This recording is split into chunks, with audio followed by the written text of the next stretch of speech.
Hey guys, welcome to Boxing Squared for boxing news and views from around the internet. Former heavyweight champion Joseph Parker, he's given his strongest indication yet that he will sign another promotional contract with Duco'S and keep training with Kevin Barry. The 26-year-old New Zealander, he has been with Duco and Barry since 2012, and his 6-year deal is set to expire soon. And following his loss to Anthony Joshua, questions have certainly been asked by fans and boxing pundits alike. What is next for Joseph Parker, and does that what next involve a new promoter, a new trainer, or both? So I'll get to Parker's statements to the New Zealand Herald, a few thoughts, and then to what Parker has been reflecting on since his first professional loss. So in a sit-down piece over lunch in which Parker had a salad, avocado and 4 eggs if you're interested, the New Zealander told the paper, "What's the point in changing your team? I believe in my team. We did a great job to get there. It shows we're on that level. We just need to work a bit harder. I wouldn't have got to where I am without Dave doing his job, Kevin doing his job. It's sort of upsetting. All these people say, change, change. Come on guys, my team has done a great job. It's not only me. Some people say it to my face. You don't want to say anything back. But if it wasn't for them, I wouldn't be here today." And those were Joseph Parker's comments to the New Zealand Herald. So yeah, there is a bit to unpack there. And first point, and this is something I flagged during a number of times before the Joshua fight when talk of should Parker ditch Kevin Barry and Duco after the Joshua fight, should he lose? Or even if he won, shouldn't it? You know, that did come up a bit. So, loyalty. And this is something, a lot of us have been talking about, and with a little bit of skepticism about, can Parker break the bonds with Duco, with Higgins, with Barry? And so Parker, he's been in his current setup for, the best part of 6 years now. He's clearly forged deep ties with both Higgins, his promoter, and Barry, his trainer. And it's clear from these most recent comments, and some of the previous ones, he's got a deep sense of loyalty to both men. And in respect of Barry, he has Parker living with him during his training camps. They're really living in each other's pockets. And from the outside, looking in, it almost looks like there's sort of a father-son relationship going on. They are that close. So breaking that bond in particular, and also the one with Higgins, who Parker is also close to, it's going to be extremely tough. And judging from his comments, it doesn't look like he wants to, or even is considering it, or has considered it. So what I'll do now, I'll roll through a few pros and a few cons. So in terms of pros, sticking with the current setup, it's familiar and it's comfortable. And Parker clearly believes that there is much more that they can achieve together as a group. He must also have a degree of confidence that Higgins can wheel and deal their way back into contention, and also that Kevin Barry has more to give. And the point that Parker makes about his team having done a great job for him over this term of this contract, it is very valid. They've built him up well in New Zealand. He is a star in New Zealand. He's developed a big following. Even in Australia, he's very well known. They got him ranked, and then they took the chances with open arms as they arose, so the Duco'S fight being an example. And then clearly the Ruiz opportunity came along for the title. So you can definitely make an argument that Parker, he probably took those fights, when he was a little bit green. And Barry sort of said that at the time that they probably came a year or two too early. But they just had to take those fights. And the dice rolled his way. He got the wins in some close fights. And of course, Duco, they've managed to secure a multi-million-dollar payday against the division's cash cow in Anthony Joshua.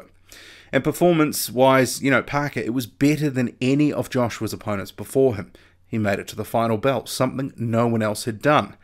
And although it wasn't quite the aggressive and fluid performance that Parker promised, it was a good performance overall. He didn't disgrace himself. And in terms of the cons, because there are some, there's definitely a chorus of fans and pundits, you've heard it, that think Parker has probably maxed out in his current situation, or at least is close to maxing out, especially under Kevin Barry. It is fair to say his performances and progression have appeared to taper off in the past 18 months or so. I mean, I know some of this was recently attributed to his sort of dodgy elbows, which were surgically repaired to the Joshua fight. But in my view, beyond a little more speed, I didn't really see a hugely improved performance in the Joshua fight. Joseph Parker fought a pretty typical Joseph Parker fight, or at least what we've seen in recent fights against the tougher opposition. And if we just look at that Joshua performance and talk quickly about it, Parker's movement and defense, they were on point. That was something we spoke about at length beforehand, because they had to be. Joshua will make people pay. But the problem was some of the other areas that Parker had to work on, had to stay consistent with, he didn't deliver on. His jab did go missing for long periods. And almost unforgivably, he let Joshua dictate long periods of the fight. I mean, Barry after the fight said he was giving Parker instruction, telling him what he needed to do, but that Parker just wasn't able to execute. And that's actually a theme that's been developing in some recent fights for the 26-year-old. When he's been asked to do certain things, he hasn't been able to respond. I mean, whether that's down to Parker not being able to, or the game plan being wrong, or the instructions being wrong, it's certainly up for debate, but it's an area that they do need to work on. But it does raise the question, if Barry is asking Parker to do some things in the ring, and he can't or won't, well, why is that? And how big of an issue is it? In my view, we did see in some of those later rounds against Joshua that Parker was drifting through them. He wasn't doing enough, and now he's admitted it. So there is a school of thought that perhaps Barry has taken Parker as far as he can go, and that perhaps a fresh voice, or some fresh techniques at least, are needed. I mean, similarly, can David Higgins take Parker back to the mountaintop? It's a good question, because there is a view that perhaps Parker, he's outgrown the small promotional company that Duco is, and perhaps he should be signing with a bigger offshore promoter, particularly if he's planning to campaign long-term in the UK or the States, and he has indicated he would like to continue fighting in the UK. And in my view, I think Higgins, he may find it a little harder the second time around, and that's for a couple of reasons. One, because Joseph Parker, he's proved he's a top 5 guy in the division. So many top contenders or up-and-coming prospects, they are not going to want to touch Joseph Parker with a 10-foot barge pole. They will give him the wide berth. And also sort of related to that, if that becomes a factor, fans are not exactly going to be thrilled to see Parker rolling through a steady diet of journeymen. I would expect the public to be less tolerant and forgiving, especially in New Zealand, to paying anywhere between $30 and $50 to see Parker blow through a journeyman. David Higgins talked the first go around that some of this was funding Joseph Parker's journey. Well, he's had the journey and he's starting from scratch, but I don't think people will be wanting to see the same sorts of opposition, and they certainly won't be wanting to pay for it, or at least in the numbers that they had been paying for it before. And I think that will become a bit of a conundrum for them, because they probably are going to have to overpay fighters to fight Joseph Parker. So then that financial backing side becomes a little bit of a question, because if people are unwilling to pay for the pay-per-view, which remains to be seen, but do you want to see Joseph Parker blowing through someone who's number 100, number 200 in the world, and paying $30 for the privilege? I had my fill of that already, and I'm sure many others have also. But I guess some of this could potentially be overcome through co-promotional arrangements, and maybe that's something they will have to look at utilising a lot more. They had never really used this top-ranked deal that is in place. But I am anticipating that the ride to get Parker back to another title shot, it could be a bit bumpier the second time around. One other thing that I'll touch on, it's the my team thing. And for quite some time, Joseph Parker has been dealing out the collective credit line when it comes to his career. And I know that him giving away so much credit to everyone else in his team does irk some fans.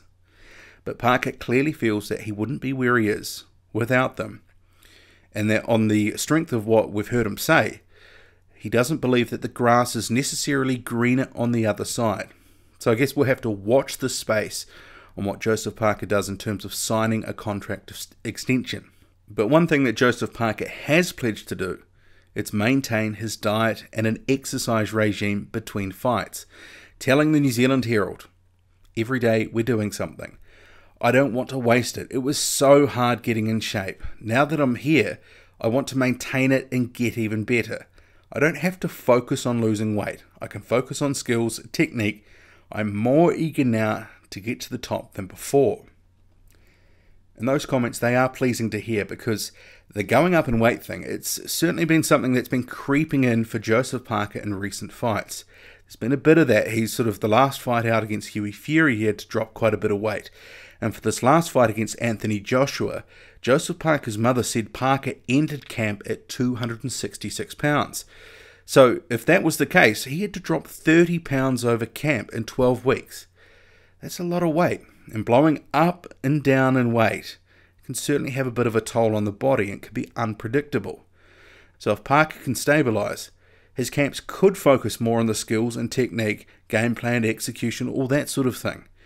And it probably won't feel like, to him at least, that he's competing in the Biggest Loser TV program.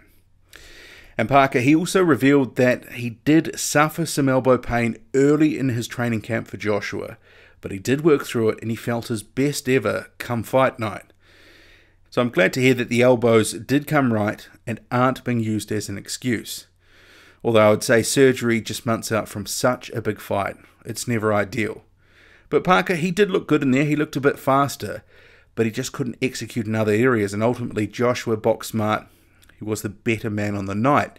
And in terms of his performance, Parker says the defense and movement was good, but maybe my output wasn't high enough. I can't turn back time, but if I could, I would throw more and put on more pressure, because when I did, he went back and I got some results. We've already analysed it and we've seen what we can do better next time, but he was the better man on the day and will come back stronger. Kev's plan was good, the double jab, but I needed to get in there more and do more work on the inside, because the reach advantage he had. When he was jabbing me from the outside, he dictated it. His distance was good. He doesn't really box in other fights, but he did in this one, and credit to him, he did well. I felt I was getting some good results with the body work. I didn't really realise what the ref was doing. I don't blame the ref, but I didn't realise he was stopping the work on the inside until I watched the fight. Different refs judge fights differently. Joseph Parker also added, I knew I could stay at that level, but that just proved it. Okay, so what do you make of it all? Joseph Parker looks likely to stay with Duco'S and Kevin Barry. Got any thoughts on that? Drop a comment, loud and often, hit like, hit subscribe, follow me on Twitter, boxing_squared. I'm out.